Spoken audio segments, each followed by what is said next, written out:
Tutukin pa, pilitin pa ng tadhana.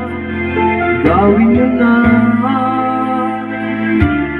kung ano ang nararapat.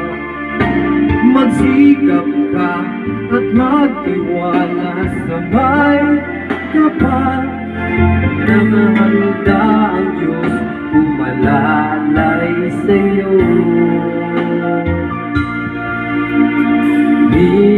Hinihintay ka lang, kaibigan.